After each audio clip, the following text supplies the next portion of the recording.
Hello friends, बहुत बहुत स्वागत है आपका मेरे YouTube channel UP government exam है। दोस्तों आज पर्यावरण पारिस्थितिकी का दूसरा पार्ट है ये।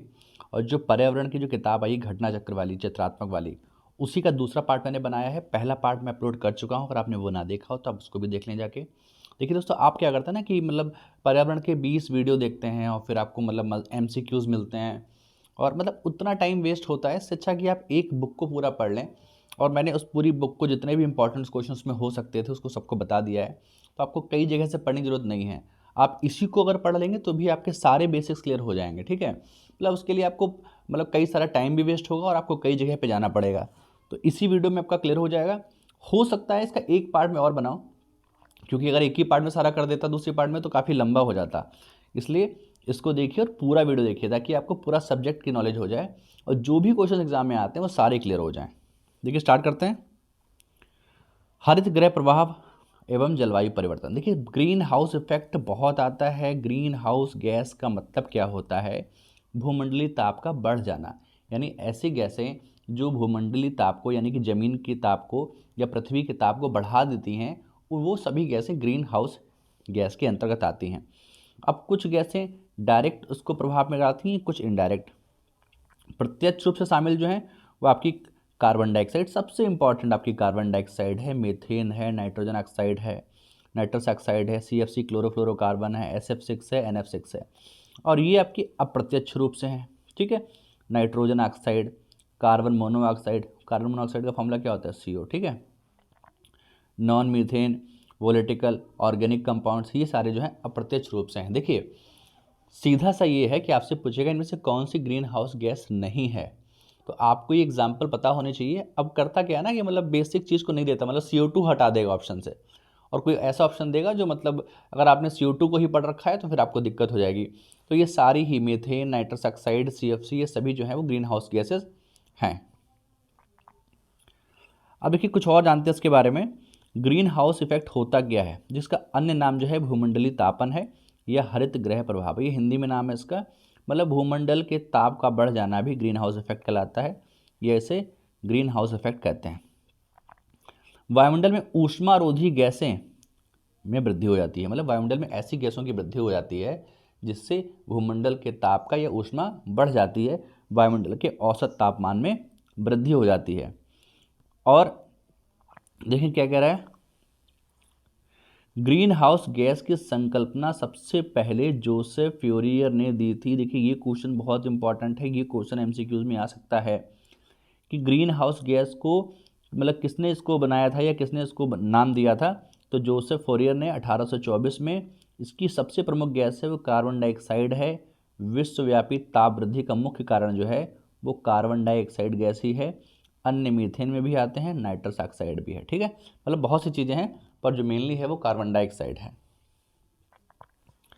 आगे देखिए अब बात करते हैं कि अगर नंबर 1, 2 और इस तरीके से पूछा जाए क्वेश्चन कि हरित गृह प्रभाव में सर्वाधिक योगदान वाली गैस कौन सी है, तो अगर CO2 ऑप्शन होता है अक्सर तो आदमी CO2 मार देता है, पर सबसे ज़्यादा पहले नंबर पे जलवाष्प आती है, दूसरे नंबर पे कार्बन डाइऑक्साइड है। ठीक है, तीसरे नंबर पे आपकी मीथेन है और चौथे नंबर पे आपकी ओजोन है। तो ये क्रम भी आप याद रखें। ठीक है, कभी कभार क्या होता है कि सारी ग्रीन हाउस गैस दे देता है पर आपसे पूछता है कि सबसे ज़्यादा किसकी परसेंटेज है, तो वो जलवाष्प की है, उससे सबसे ज़्यादा प्रभाव होता है। दूसरे नंबर पे जो है वो कार्बन डाइऑक्साइड है।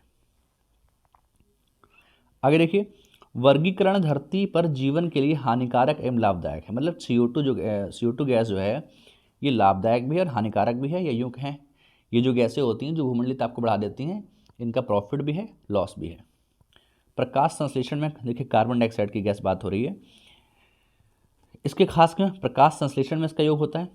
प्रकाश संश्लेषण, CO2 ग्रहण और O2 मुक्त। प्रकाश संश्लेषण में जो पौधे होते हैं वो CO2 लेते हैं और ऑक्सीजन को छोड़ते हैं, तो उसमें भी जो मेन रोल है वो CO2 का है, कार्बन डाइऑक्साइड का है। भूमंडलीय ताप का मुख्य कारण यही है। ठीक है, तो आपसे अगर ये पूछे कि भूमंडलीय ताप को बढ़ाने में भूमिका निभाती है तो भी CO2 गैस होगी, और प्रकाश संश्लेषण के लिए मुख्य गैस कौन सी है तो भी आपका CO2 होगी। प्रकाश संश्लेषण में पौधे लेते क्या हैं? CO2, छोड़ते क्या हैं? ऑक्सीजन। और कुछ जानते हैं इसके बारे में। मानवीय गतिविधियों द्वारा उत्पन्न अधिकांश भाग समुद्री पादपों या भूमि पौधों में मिट्टी द्वारा अवशोषित होते हैं। छोड़िए, इतना इंपॉर्टेंट नहीं है। आगे देखिए, प्रकाश संश्लेषण की प्रक्रिया में पादप प्लवक, CO2 ग्रहण और पादप सामग्री में परिवर्तन। सीधी बात है कि मतलब जो पौधे होते हैं वो CO2 को ग्रहण करते हैं। लाभदायक प्रभाव क्या है? पौधों के विकास के लिए बहुत ज़्यादा यूज़फुल है और सांद्रता जो है वायुमंडलीय अन्य 3 ग्रीन हाउस गैस की तुलना में बहुत अधिक है। ठीक है, मतलब वायुमंडल में अच्छी खासी मात्रा में पाई जाती है। अब मीथेन के बारे में बात करते हैं। देखिए मीथेन का फॉर्मूला CH4 है, एक तो फॉर्मूला ही पूछ लिया जाता है। अन्य नाम इसका मार्स गैस है। ठीक है, आपसे पूछे कि मार्स गैस किसे कहते हैं तो मीथेन को कहते हैं। ठीक है, अब इसके स्रोत कहाँ कहाँ ये पाई जाती है ये भी देख लेते हैं, क्योंकि ये बहुत इंपॉर्टेंट है। बायोगैस प्लांट का जो मुख्य अवयव है वो मीथेन गैस है। जीवाणु उपघटन में मीथेन गैस पाई जाती है। पशु जो जुगाली करते हैं वो भी मीथेन गैस छोड़ते हैं। धान के खेत में कौन सी गैस पाई जाती है? मीथेन पाई जाती है। कोयले के खादानों में मीथेन गैस। आर्द्र भूमि, समुद्री क्षेत्र या हाइड्रेट्स में ये प्राकृतिक स्रोत हैं और यहाँ पर भी मीथेन गैस पाई जाती है। तो आपसे पूछेगा कि बताइए धान के खेतों में कौन सी गैस मिलती है या पाई जाती है, तो फिर आपका मीथेन होगा। जो खाद्यान्न होते हैं, खाने वगैरह जहाँ से आप कोई चीज़ खनन करते हैं, तो वहाँ पर कौन सी गैस पाई जाती है? तो आपकी मीथेन गैस होगी। इसी को हम मार्स गैस कहते हैं। अगर आपसे पूछे कि दलदली क्षेत्रों में कौन सी गैस पाई जाती है, तब भी आपका मीथेन होगा। आगे देखते हैं, उष्णकटिबंधीय वर्षा वन कौन से होते हैं? ठीक है, क्योंकि इससे क्वेश्चन आ जाता है कभी कभार आपको। देखिए मैंने वीडियो बनाया था पर्यावरण का जिसमें वनों के प्रकार को समझाया है, तो आप उसको जाकर जरूर देख लीजिएगा ताकि आपको और भी चीज़ें क्लियर हो जाएं। वहाँ मैंने MCQs के हिसाब से चीज़ों को बताया है। ठीक है, मतलब बहुविकल्पीय प्रश्नों में, ताकि क्वेश्चंस बनते कैसे हैं तो वो भी आप देखिएगा, तो आपको चीज़ें हेल्प लेंगी। और दोस्तों अगर आप मेरे चैनल पर नए हैं तो प्लीज़ चैनल को सब्सक्राइब कर दिया कीजिए, ताकि मुझे भी मोटिवेशन मिलता रहे कि आगे काम करना है कि नहीं करना है। देखिए उष्णकटिबंधीय वर्षा वन का मतलब क्या है? विषुवत रेखा से चाहे आप 10 डिग्री ऊपर जाएं चाहे 10 डिग्री नीचे आएँ, यानी उत्तर में जाएं चाहे दक्षिण में जाएं, तो इस क्षेत्र पे इसका विस्तार है। यहाँ साल भर वर्षा होती है, भूमध्य रेखा के निकट है। ऑब्वियस सी बात है कि भूमध्य रेखा से 10 डिग्री ऊपर या नीचे मतलब उसके निकट ही हुआ। और इन वर्षावनों की खास बात क्या होती है कि घेराव पृथ्वी तल के लगभग 8% भाग पर ये वन पाए जाते हैं। और विशेष विश्व का सबसे बड़ा बायोम जो है, यानी कि ऐसा क्षेत्र जहाँ पर सबसे ज़्यादा जीव जंतु रहते हैं, सबसे ज़्यादा वनस्पति रहती है, वो सबसे ज़्यादा बड़ा क्षेत्र है कौन? वर्षावन। ठीक है, और उष्णकटिबंधीय क्षेत्र होता है, इसे ट्रॉपिकल जोन कहते हैं, और वर्षावन वहीं पर पाए जाते हैं। विश्व में सबसे घने वर्षावन जो हैं वो ब्राज़ील में पाए जाते हैं, और ब्राज़ील दक्षिण अमेरिका महाद्वीप का एक देश है। इवन दक्षिण अमेरिका महाद्वीप का सबसे बड़ा देश भी ब्राज़ील है। आगे देखिए, अमेजन वर्षावन, अन्य नाम अमेजोनिया या अमेजन वर्षावन। अभी पढ़ते कहाँ हैं? ये ब्राज़ील में पढ़ते हैं। ठीक है, अमेजन नदी भी वहीं बहती है। चौड़ी पत्तियों वाले और नमी युक्त वन है ये। इनकी स्थिति दक्षिण अमेरिका महाद्वीप में है। अमेजन बेसिन कहा जाता है इसे, और इन्हें पृथ्वी ग्रह के फेफड़े भी कहा जाता है। अभी मैंने आपको बताया था कि सबसे जो घने सबसे सदाबहार वन जो हैं वो आपकी विषुवत रेखा में पाए जाते हैं, इवन ब्राज़ील में पाए जाते हैं। और ब्राज़ील में से ही नदी बहती है अमेजन, तो उसके आसपास के वन जो हैं वो वर्षा वन ही हैं। इन जंगलों को पृथ्वी ग्रह के फेफड़े कहा जाता है, क्योंकि बहुत ज़्यादा वन है तो ऑब्वियस सी बात है कि ऑक्सीजन का उत्पादन ज़्यादा होता होगा।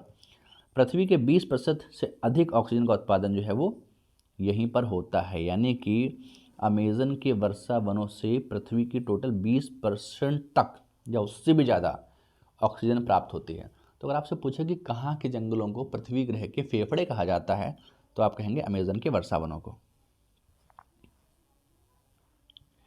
एक बार उपयोग होने के बाद पुनः उपयोग में लाए जाने योग्य संसाधन क्या कहलाते हैं? नवीकरणीय संसाधन।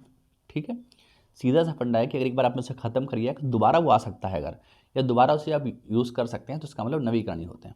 भाई सूर्य की ऊर्जा कैसी है? नवीकरणीय है। पवन ऊर्जा कैसी है? नवीकरणीय है। जल ऊर्जा कैसी है? नवीकरणीय है। तो इस तरीके के संसाधन जिन्हें आप मतलब बार बार यूज़ करते हैं तो नवीकरणीय होते हैं। अगर किसी पेड़ को काटे बिना उसके पुल को बना दिया जाए तो उस पुल को हम जीवित पुल या प्राकृतिक पुल कहते हैं। ऑब्वियस सी बात है कि हमने पेड़ को नहीं काटा तो उसका मतलब वो अपने आप बन गया, या उसमें थोड़ी सी मतलब चेंजेस करके काट छाँट करके बना दिया तो वो अपने आप बनाया, ना कि आपने उसे कृत्रिम तरीके से बनाया है। तो उसे हम प्राकृतिक पुल कहेंगे या फिर जीवित पुल कहेंगे।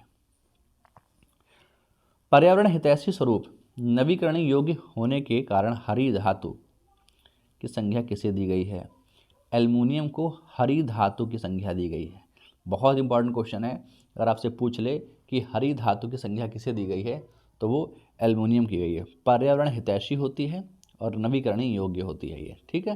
तो इसलिए इसे क्या कहते हैं, हरी धातु कहा गया है। किसको? एल्युमिनियम को। कुछ जीव जंतु हैं जिनके वैज्ञानिक नाम है, बहुत इंपॉर्टेंट है, खास तौर से ये कम पाए जाते हैं इसलिए इंपॉर्टेंट आते हैं।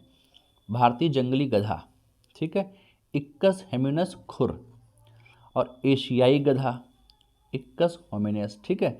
यानी कि सीन में यहाँ पे खुर जो होंगे वहाँ से गधा याद रखिएगा, खुर जहाँ पे नहीं है वहाँ पे, सॉरी, जहाँ पे खुर होंगे वहाँ पे जंगली गधा होगा, और जहाँ पर खुर नहीं होंगे वहाँ पर एशियाई जंगली गधा होगा, ठीक है। तो सिर्फ इस तरीके से देखिए, एशिया वाले में खुर नहीं है और भारतीय वाले में खुर हैं, इतना याद रखिएगा। बाकी नाम वही है सब, इक्कस होमिनस खुर, इक्कस होमिनस, ठीक है। नीलगाय देखी होगी आपने, बैसलाफस ट्रैगो कैमेलस, ठीक है, ट्रैगो कैमेलस। और भी एक दो हैं, बारहसिंगा तो आपने पढ़ा होगा क्योंकि बारहसिंगा यूपी का ही राष्ट्रीय पशु है। तो बारहसिंगा सर्वस ड्यूबासोली, कई बार आपने देखा होगा, सर्वस ड्यूबासोली आपको पता भी होना चाहिए। और चिंकारा जो है वो गजेला बेनेटी, चिंकारा गजेला बेनेटी। तो ये पता है, ये इसी के इस तरीके के क्वेश्चन पे नोट्स बनाना होता है।